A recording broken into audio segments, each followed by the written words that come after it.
নমস্কার।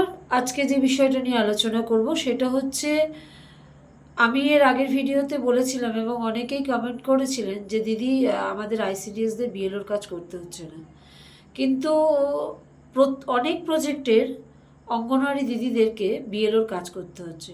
খুব ভালো কথা। কিন্তু এবারে যে অর্ডারগুলো দেখা যাচ্ছে বা শোনা যাচ্ছে বা কার্যকর হতে আমরা দেখতে পাচ্ছি, সেটা হচ্ছে যে প্রত্যেক জায়গায় নির্বাচন কমিশনার বলছেন যে সরকারি আধিকারিক ছাড়া কোনো কন্ট্রাকচুয়াল কর্মীদেরকে কিন্তু এই কাজে নিয়োগ করা যাবে না।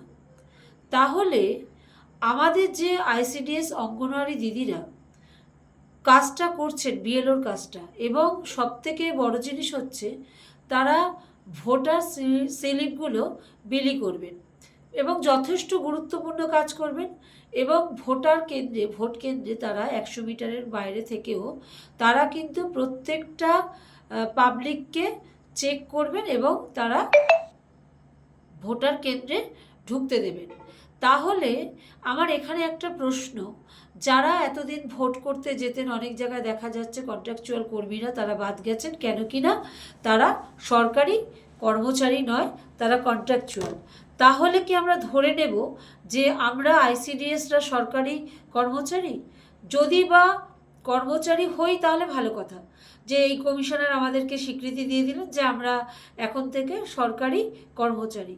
আর যদি না হয় তাহলে কোন গাইডলাইন মেনে আমাদের বিএলওদেরকে, আইসিডিএস ওয়ার্কারদেরকে বিএলও কাজে নিযুক্ত করা হলো এবং ভোটার স্লিপ বিলি করা, ভোটার কেন্দ্রে তাদেরকে থাকা, এটা কোন অর্ডারে হলো? এটা আমার খুব জানতে ইচ্ছা হচ্ছে। আমাদের অনেক অঙ্গনওয়াড়ি দিদিরা কাজটা করতে চাননি, কিন্তু তাদেরকে কাজটা করতে হয়েছে।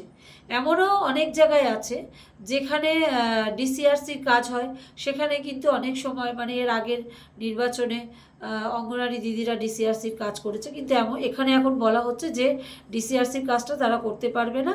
কারণটা হচ্ছে কেন না, তারা সরকারি কর্মচারী নয়। হোয়ারাস এই অঙ্গনওয়াড়িরাই আবার কিন্তু বিএলওর কাজ করছে এবং তারা একটা কিন্তু ভালো পোস্ট হোল্ড করছে। সেটা কি হলো, যে বুথ লেভেল অফিসার তারা, এবং তারা প্রত্যেকটা যেখানে যেখানে বিএলও আছেন সেখানে সেখানে তারা কিন্তু ভোটার স্লিপ বিলি করবে এবং ভোটের দিন তারা বুথে থাকবে, তারা পাবলিককে চেক করবেন এবং তার আইডি প্রুফ চেক করবেন। তাহলে কত বড় একটা ক্ষমতা কিন্তু এই অঙ্গনওয়াড়ি দিদিদেরকে দিয়ে দেওয়া হলো। তাহলে একদিকে বলা হচ্ছে অঙ্গনওয়াড়ি দিদিদেরকে এই কাজটায় নেওয়া যাবে না কারণ তারা সরকারি কর্মচারী নয়, আবার আরেক দিকে কিন্তু এই অঙ্গনওয়াড়ি দিদিদেরকে দিয়ে এত বড় কাজটা তোলা হচ্ছে। কিন্তু এটা কেন? এইটাই আমার জিজ্ঞাস্য কমিশনারের তরফে, যে আমরা তাহলে কি আজ থেকে সরকারি কর্মচারী স্বীকৃতি পেলাম? আমরা তো জানি যে আমরা সরকারি কর্মচারী নই, অঙ্গনওয়াড়ি দিদিরা বা অঙ্গনওয়াড়ি সহায়িকারা। তাহলে কি এই নির্বাচন থেকে ধরে নেব যে আমরা অঙ্গনওয়াড়ি কর্মীরা সরকারি কর্মচারী? এইটুকু আজকে আমার জানার, এবং আমি এই ভিডিওটা এই মর্মেই আপলোড দেব যে যদি কোনোভাবে এর সদুত্তর আমি পাই। এই নিরিখেই কিন্তু আপনাদের সাথে আলোচনা করা। আপনারাও অনেক দূর পর্যন্ত আমার এই ভিডিওটা অনেকেই দেখে থাকেন, অনেক দূর পর্যন্ত আমার এই ভিডিওটা ছড়ায়, এবং তাদেরকেও আমি বলবো যে আপনারা প্রত্যেকে জানতে চান যে যেখানে যেখানে বিএলওরা হচ্ছে তাহলে কি আমরা আইসিডিএস দিদিরা আজ থেকে সরকারি স্বীকৃতি পেলাম?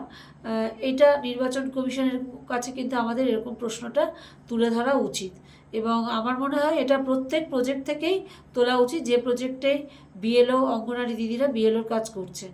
এইটুকু আজকে বলার, আর এইটুকুই আজকে আপনাদের সাথে আমার আলোচনা করার ছিল। নমস্কার।